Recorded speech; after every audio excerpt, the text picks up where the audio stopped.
आज के इस वीडियो में हम लोग हिंदी के 7वें चैप्टर जिसके शीर्षक का नाम है परंपरा का मूल्यांकन।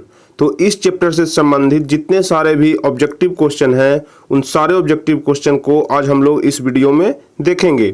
हम आपको बता दें कि यह चैप्टर से संबंधित जितने सारे भी सब्जेक्टिव क्वेश्चन हैं जो कि आपके बुक में दिए हुए हैं उन सारे सब्जेक्टिव क्वेश्चन को हम लोग पिछले वीडियो में देख चुके थे। तो चलिए आज हम आपको इस चैप्टर से संबंधित सारे ऑब्जेक्टिव क्वेश्चन बताते हैं। तो चलिए वीडियो को आप लाइक कर दीजिए। चैनल को सब्सक्राइब नहीं किए हैं तो जल्दी से चैनल को सब्सक्राइब करके बेल आइकन दबा दीजिए ताकि वीडियो का अगला नोटिफिकेशन आप तक पहुंच सके। तो चलिए सबसे पहला नंबर क्वेश्चन हम लोग देखेंगे कि परंपरा का मूल्यांकन किसकी कृति है। परंपरा का मूल्यांकन किसकी कृति है। हम आपको ऑलरेडी बता चुके हैं कि परंपरा के मूल्यांकन के लेखक हैं रामविलास शर्मा। तो पहला का ए आंसर सही हो जाएगा, रामविलास शर्मा। चलिए दूसरा नंबर क्वेश्चन देखेंगे। प्रगतिशील आलोचना का विकास होता है।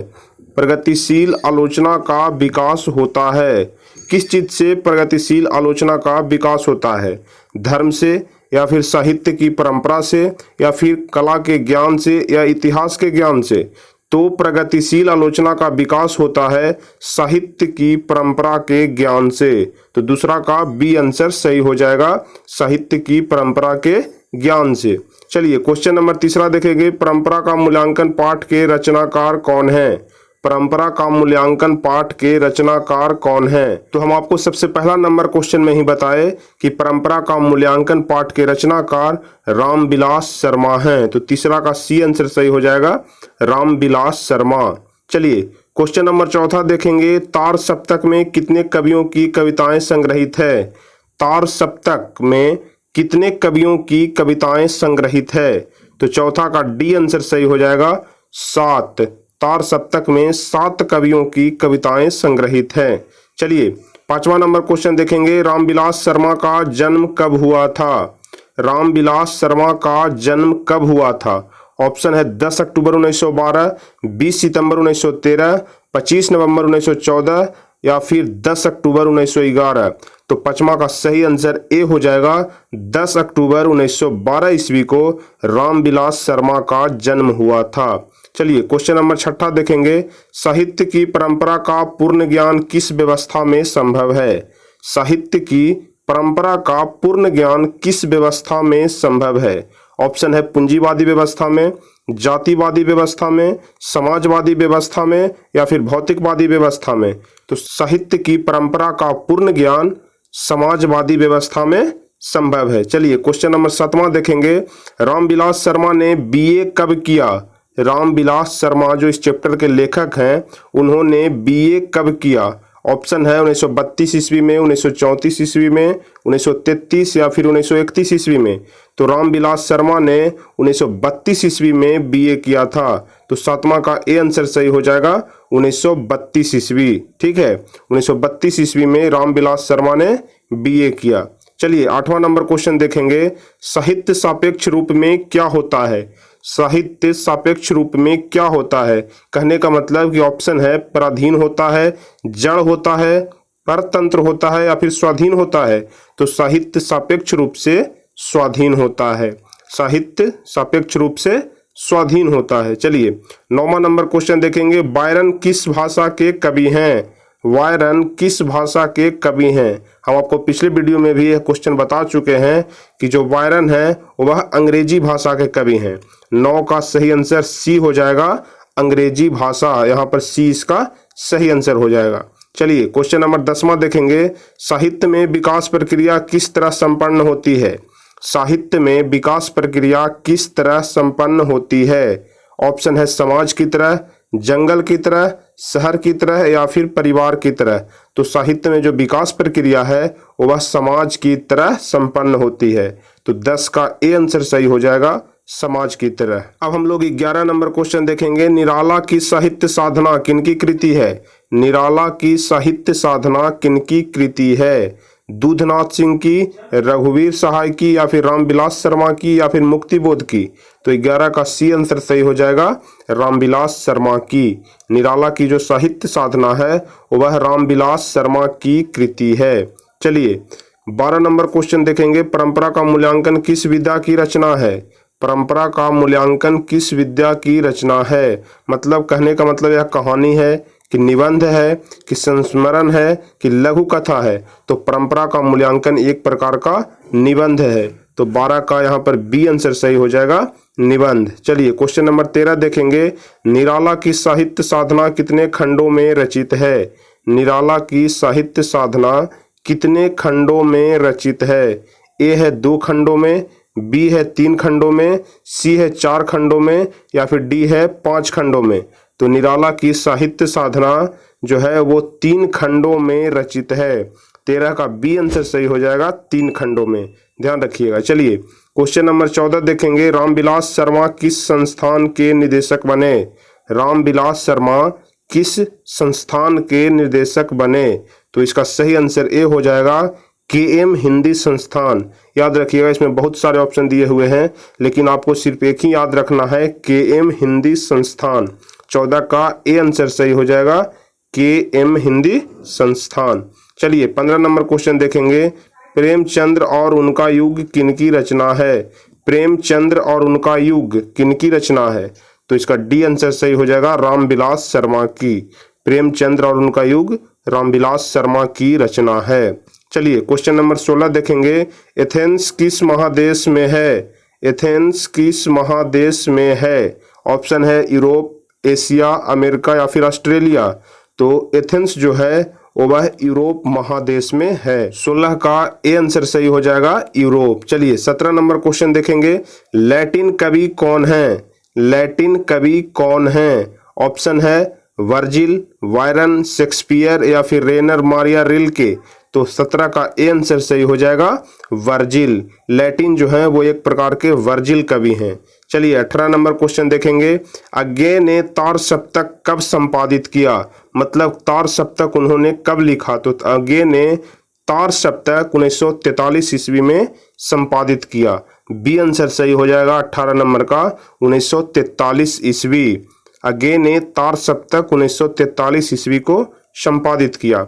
चलिए 19 नंबर क्वेश्चन है, रामविलास शर्मा ने BA किस विश्वविद्यालय से किया। किस विश्वविद्यालय से रामविलास शर्मा ने BA किया। ऑप्शन है दिल्ली विश्वविद्यालय से, लखनऊ विश्वविद्यालय से, प्रयाग विश्वविद्यालय से या फिर पटना विश्वविद्यालय से।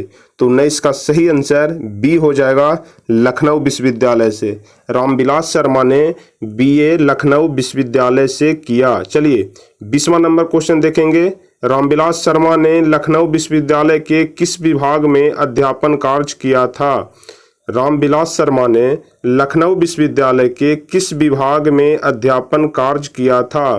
तो 20 का डी आंसर सही हो जाएगा, अंग्रेजी। मतलब रामविलास शर्मा ने लखनऊ विश्वविद्यालय में अंग्रेजी विभाग में अध्यापन कार्य किया था। चलिए 21 नंबर क्वेश्चन अब हम लोग देखेंगे, निराला की साहित्य साधना के रचनाकार कौन है। निराला की साहित्य साधना के रचनाकार कौन है। तो इसका सही आंसर हो जाएगा रामविलास शर्मा। रामविलास शर्मा ने ही निराला की साहित्य साधना की रचना की है। चलिए 22 नंबर क्वेश्चन देखेंगे, किन लोगों के लिए साहित्य की परंपरा का ज्ञान सबसे आवश्यक है। किन लोगों के लिए साहित्य की परंपरा का ज्ञान सबसे आवश्यक है। ये है जो लकीर के फकीर हैं या फिर जो रूढ़िवादी हैं, जो साहित्य में युग परिवर्तन करना चाहते हैं या फिर जो साहित्यकार बनना चाहते हैं। तो इसका सही आंसर सी हो जाएगा, जो साहित्य में युग परिवर्तन करना चाहते हैं उनके लिए साहित्य की परंपरा का ज्ञान सबसे आवश्यक है। 22 का सी आंसर सही हो जाएगा। चलिए क्वेश्चन नंबर 23 देखेंगे, साहित्य सापेक्ष रूप में क्या होता है। साहित्य सापेक्ष रूप में होता है, क्या होता है। यह क्वेश्चन हम आपको पहले भी बता चुके हैं, तो दोबारा रिपीट क्वेश्चन है, इसलिए आप खुद से इसका आंसर देने की कोशिश करिए कि साहित्य सापेक्ष रूप से स्वाधीन होता है। 23 का बी आंसर सही हो जाएगा, स्वाधीन।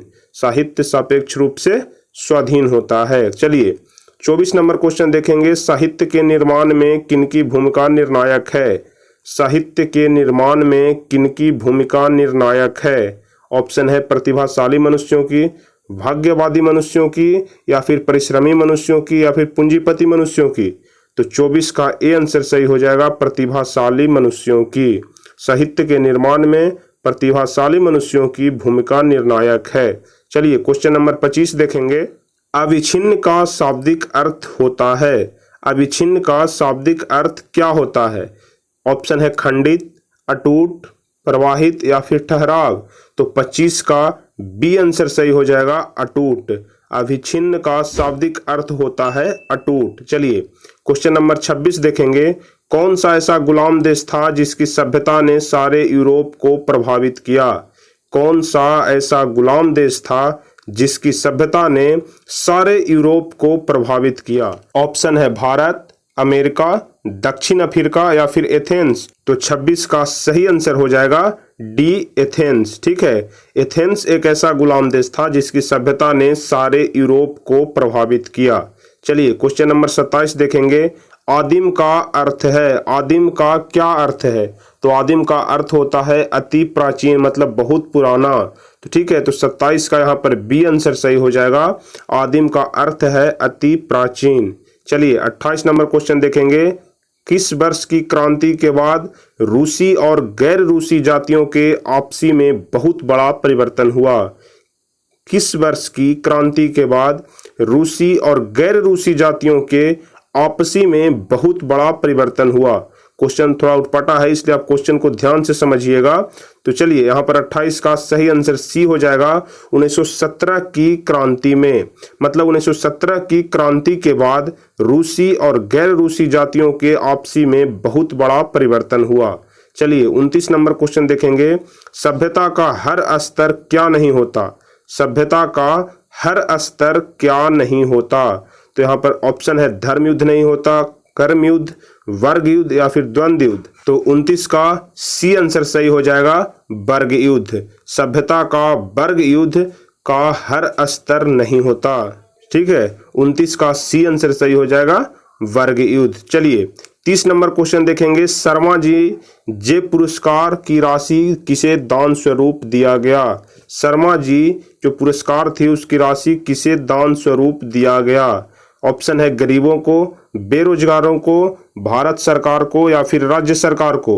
तो यहाँ पर 30 का सही आंसर सी हो जाएगा, भारत सरकार को। शर्मा जी के पुरस्कार की जो राशि थी वह भारत सरकार को दान स्वरूप दिया गया। चलिए क्वेश्चन नंबर 30 का सही आंसर सी हो जाएगा। और इसी क्वेश्चन के साथ आपका यह चैप्टर समाप्त होता है। इस चैप्टर से संबंधित जितने सारे भी ऑब्जेक्टिव क्वेश्चन थे जो इम्पोर्टेंट थे, उन सारे ऑब्जेक्टिव क्वेश्चन को हम आपको ऑलरेडी बता चुके। तो चलिए अब हम लोग आपको अगला चैप्टर में लेकर के चलेंगे अगले वीडियो में। तो अगले वीडियो से हम लोग इस चैप्टर के आगे वाले चैप्टर, जिसका नाम है जित जित मैं निरखत हूँ, जिसके कवि हैं पंडित बिरजू महाराज, तो उस चैप्टर के बारे में हम आपको अगले वीडियो में विस्तार से बताएंगे। तो चलिए अगला वीडियो आप जरूर देखिएगा, और अगला वीडियो पाने के लिए आप चैनल को सब्सक्राइब कर लीजिए और बेल आइकन दबा लीजिए, ताकि जैसे ही हम वीडियो अपलोड करें उस पर आपका नोटिफिकेशन आपके मोबाइल पर आ जाए। चलिए फिर मिलेंगे हम आपसे अगले वीडियो में।